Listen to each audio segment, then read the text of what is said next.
Hello guys, I'm Ryan Wright. Hello, I'm Chellina Myers. We're gonna check out today from MindChop 10 Scariest Celebrity Stalkers. I wanted to watch this video when it was sent because it was like, I've always thought if someone were to kill me, it should be like my most obsessive subscriber. You probably have a few already. I know, and he's not gonna wanna share me, so he's gonna kill me so he can only have me. Or she, who knows who it is. They can't have you. That's my celebrity death right there.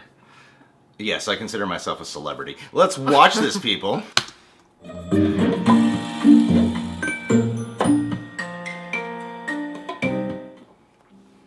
Number 10. God Save the Undies.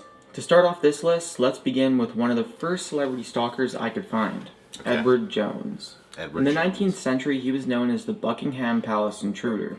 Why?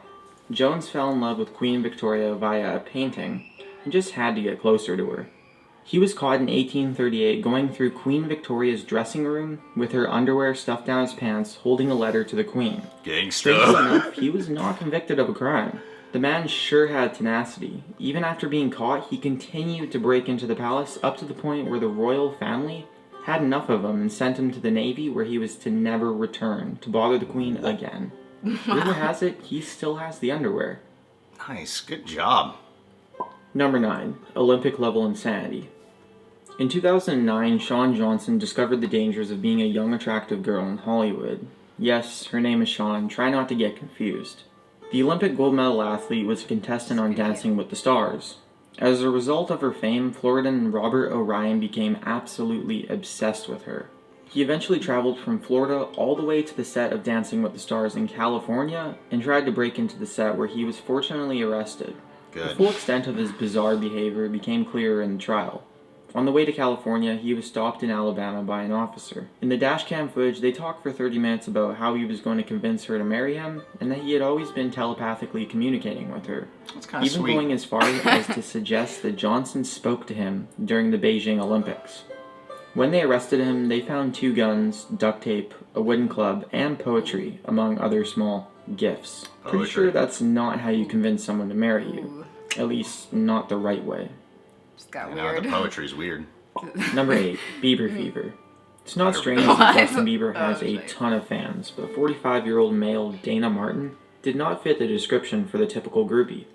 In prison, he became so obsessed with Bieber that he fashioned his own tattoo gun to get a tattoo of Justin on his left leg.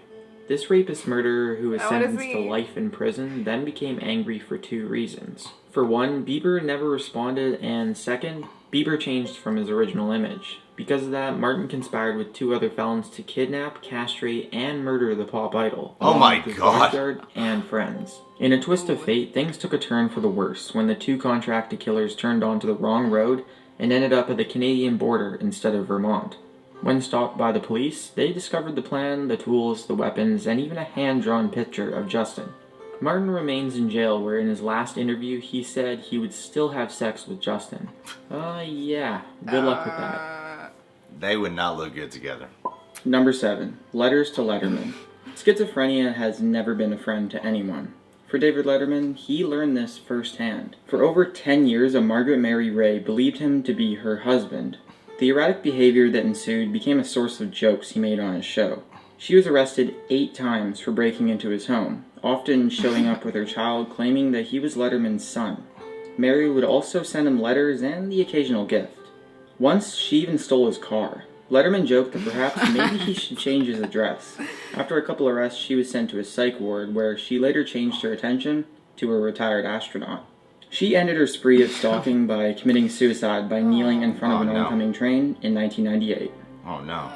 That just got depressing. Number 6. A moment like this. Sandra Mae McIntyre was obsessed with Paula Abdul. She may have been her number 1 fan. Sandra changed her name legally to Paula Goodspeed, and by 16, she dressed and sounded exactly like Paula Abdul. Although at first look, she wasn't entirely grasping her image. Watch her audition on American Idol. When she finally got to meet Abdul on the set of American Idol, she was very quickly rejected by the judges. Frustrated with her situation, Goodspeed continued to stalk Abdul until the day she overdosed in a car parked in front of Abdul's home. The police found inside the car license plated ABL-LV and a photo of the star. She even sent flowers just before her death. At least she finally got to meet her idol. Some people wait a lifetime. It's funny, she was the American Idol. Number 5. You Have Mail. In 1999, Dante Michael Soyu sent mail to Gwyneth Paltrow, up to 10 packages per day. The contents Oh my include God. books, flowers, letters, candy, pizza, and most importantly, porn labeled with his and her name on it. The I wouldn't mind 51-year-old that from pizza a fan. delivery man showed up to Paltrow's parents' house even after the FBI warned him to stop. Once he even sent her a vibrator saying, "Because I love you." I In did his that with testimony, Veronica. he claimed that he would put a curse upon her parents if she stood up to him.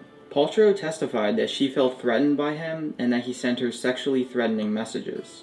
When being charged, Soyu replied, "If a man gives a woman unconditional love, she is blessed."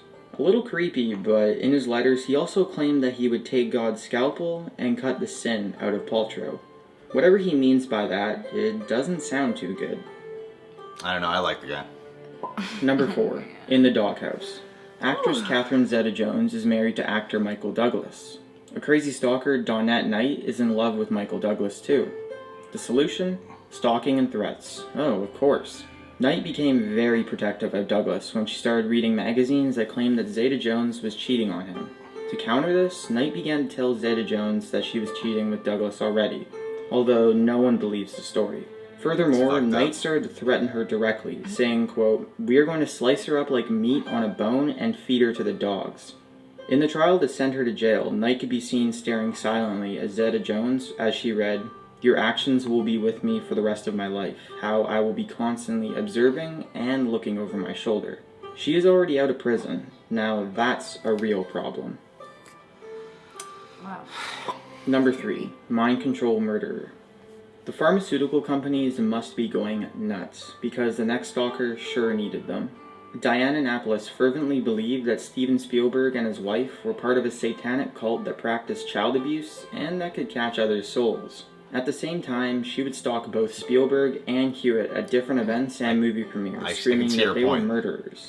In one claim, she believed that Hewitt practiced mind control via a microchip and was trying to kill Annapolis. She's been prescribed medication for delusional behavior. Wow, that couldn't come sooner. Nah, she doesn't need the meds. Number 2. John Hinckley Jr. John Hinckley Jr. is famous in the USA for being obsessed with Jodie Foster after watching the movie Taxi Driver.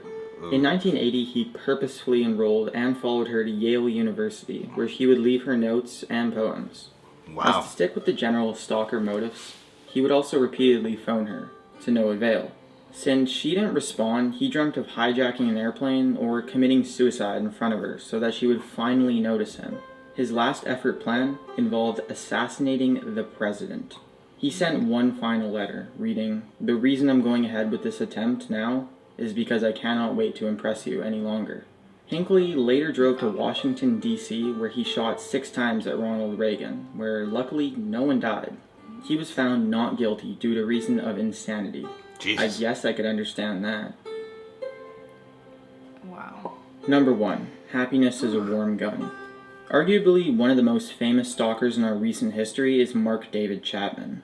Chapman became intoxicated with the idea of ending John Lennon. In October 1980, Chapman flew to New York to finally conduct his plan. It is reported that he offered cocaine to the taxi driver and ranted on to singer James Taylor in the subway about how he was going to get Lennon while sweating profusely. Well, sounds like a typical cokehead to me. As Lennon returned to his hotel, Chapman shot Lennon 5 times, and instead of running, stood there with his signed copy of The Catcher in the Rye reading. In court, he chose not to plead insanity, and rather pled to second-degree murder. He later said in an interview that he killed Lennon just because he was famous. We probably could have used Chapman when Hitler was around. Then, instead of killing a musical genius, he would be getting rid of a fascist dictator. Rest in peace, John Lennon. Weirdly ends on a positive note. Like, man, if only we had this serial killer, not a serial killer, if only we had this murderer To kill Hitler. to kill Hitler, like, Instead of John Legend. makes me think that we should take all murderers, train them to be fighters for the U.S. Send those guys overseas, you know? They'd fight. Yeah. That's what I got from this video. That's what you got from this video. How do you feel, Chellina? I know you love shit like this. Yeah, I just live for this. I do like the number 10 story of the queen where the guy stole her underwear. You know, like if I was to actually go after a celebrity, let's say, I don't know. She looks like... I'm thinking of the perfect celebrity that I would go after. Ryan Gosling. If I went after Ryan Gosling, yeah, I'd steal his underwear. His used underwear. You love Ryan Gosling. Veronica? What? I would steal Ryan Gosling's used underwear. I'm okay with that. We'd hang it up on the Both wall. of you would hang it up on the wall Right behind for us, everyone right to here. smell.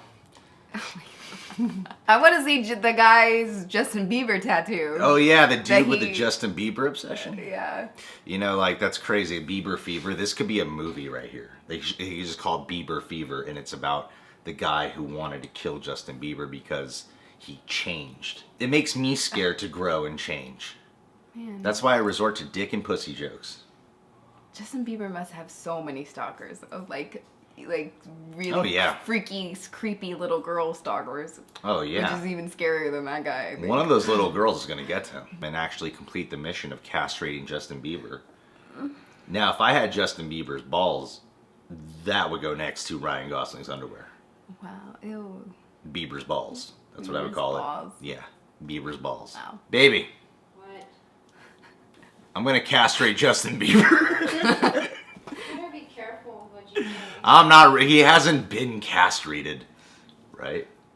We'll never know. If I were to have a stalker, I'd want one like the Paula Abdul one, where this person wants to like dress and become like me, like some dude who's like black shows up with like an afro and, you know, Wears the same clothes. wears as the you. same clothes. He's like Like making got the same plastic jokes. surgery to make him Yeah, his eyes yeah. look a little more. What?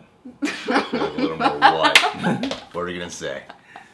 No, I was just gonna stop right there and wait for you to do that. No, you had something in mind. I know. I'd be pretty flattered actually if someone just wanted to look like Yeah, me. some of these sound flattering. The one that was truly fucked up was the one we all know about, the John Lennon one. Yeah. Yeah, like there's no jokes to be made there.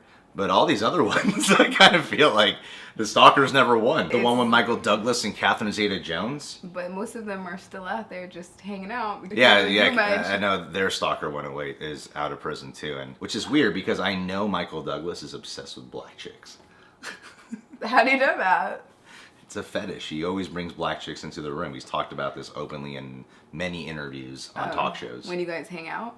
Oh, okay. No, on talk Oh, shows, on yeah. talk Before you okay. resort to sarcasm, let me just say the truth. I know what it's like to obsess over someone or obsess over like a girl or something. Like just for some reason, someone might not be into you, but you keep thinking about them. I kind of feel like this sort of goes to Yeah, that, but in absolutely. a much more heightened degree. Oh yeah, it'd be like an addiction where like you just Yeah. want to think about them and It goes back to they're just obsessed with someone who's emotionally unavailable for them. yeah. Yep. Who's your biggest obsession in your entire life? Was there anyone like as a child that you were just like Nev Campbell when I was really young. Nev Campbell? Really? Yeah, she was in Scream, and I felt so sorry for her. All the shit she had to go through in that movie. That says a lot about you. Nah, I don't know anything about her Mine real was life. Justin Timberlake with his really curly afro. Yeah. I had my entire wall covered. Mine was Jeremy Sumter. No one asked you about Jeremy Sunder, okay? Anyway, guys, thanks for tuning into the channel. If you're new to it, you can subscribe today and become a rejectinaya. That's Spanish for reject. You can check out Color My Energy from Chellina Myers. She has an event that's hosted monthly. It's so fucking cool. She gets a collection of different artists there, and they tend to be pretty good. I'd say 9 out of 10. 9 out of 10 are good. That's messed up, but we're all supportive. Of Yeah, but they're still everyone. supportive even if they're horrible. That's so I'm sorry.